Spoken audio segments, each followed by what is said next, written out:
Ellen was late again. Her phone buzzed with a dozen missed calls from her sister Mia. She had promised she'd be home for dinner. But an unexpected double shift at the hospital had her stuck in the break room, eyes drooping, head pounding. It was past midnight when she finally left and caught the subway at T-Centralen. The platform was strangely quiet, not a soul in sight.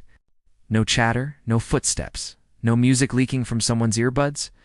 Just Ellen, alone, waiting. The rails vibrated beneath her feet, but no announcements played. No headlights appeared in the tunnel. Then she heard a low mechanical hum. Suddenly it emerged. A silver train. The windows were dark, smeared with what looked like handprints from the inside. And the train bore no number, no logo, not even graffiti. Not just any silver. It looked sterile, metallic, and dull like old surgical tools. The doors slid open with a hiss. The cabin lights flickered. No one got out. Ellen hesitated. But the wind behind her nudged her forward. She stepped in, and the doors shut instantly. Frost formed at the edges of the windows, and her breath came out in soft white clouds. Only rows of faded green seats and faint static coming from the intercom. There were no passengers. She sat down, clutching her bag. But for a split second, she saw movement. People standing still on the platform. But when the train began moving, she realized it wasn't stopping at any station. The voice on the intercom buzzed, barely audible, mumbling names she'd never heard of Kimling. Racine, Blackberg. But not in the usual order. Some weren't even on the map anymore. Some had never been. Their mouths moved, but no sound came. One of them pointed at her. The train was getting colder. She tried to text Mia, no signal. Ellen moved to the next car, desperate to find a conductor, a guard, anyone. But each car was empty. Then she saw something out the window. Platform zipped by. It was abandoned, plaster peeling from the walls, the signage hanging by a thread. Or not people. Figures, a missing child from the news last year. A tourist couple who disappeared while backpacking. An old man who once lived in her building and was reported dead, his body never found. Thin, shadowy eyes, hollow like burned-out bulbs. She screamed. And suddenly, the lights in the car blinked off. When they came back on, there was someone sitting across from her, an old woman. Gray hair matted with dust, skin almost transparent, as if light passed through her, eyes locked with Ellen's.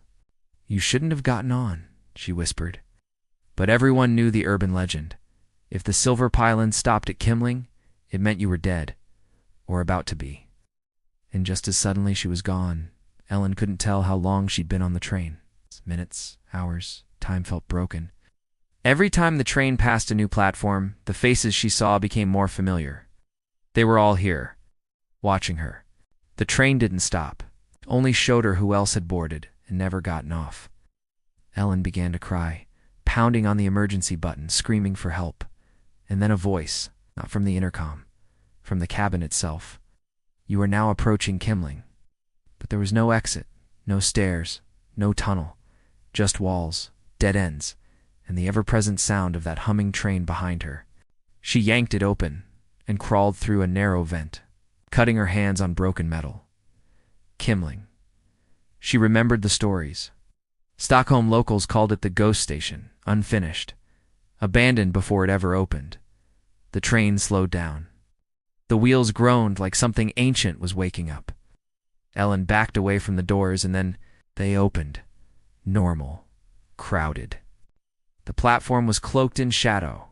Cracked tiles. Flickering lights. Dust everywhere. But she wasn't alone.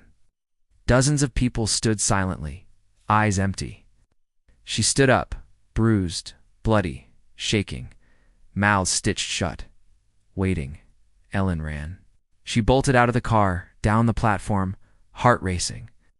The figures didn't follow. They only turned to watch her flee. Just once. She saw the train pass by without stopping. She found a rusted maintenance door in the shadows. It wasn't supposed to be there. Blank. Ice cold. She kept crawling. At one point she heard someone whisper her name, and she heard her sister's voice faint, far away. "Ellen, where are you?" She screamed back, but the voice faded. Finally, A shaft of light appeared ahead. She clawed toward it, broke through a metal grate, and tumbled onto the floor of a subway platform, but it was clean. To Centralin, she was back. People stared at her like she was crazy. She tried to tell them what happened, but no one believed her. Security reviewed the footage. There was no silver train that night. And yet, something in her bag told a different story. A train ticket. Silver. She threw it away. But sometimes, when she's alone in the subway late at night, she hears that sound again. The hum, the screech of wheels. And once, inside, someone was sitting in her seat, smiling.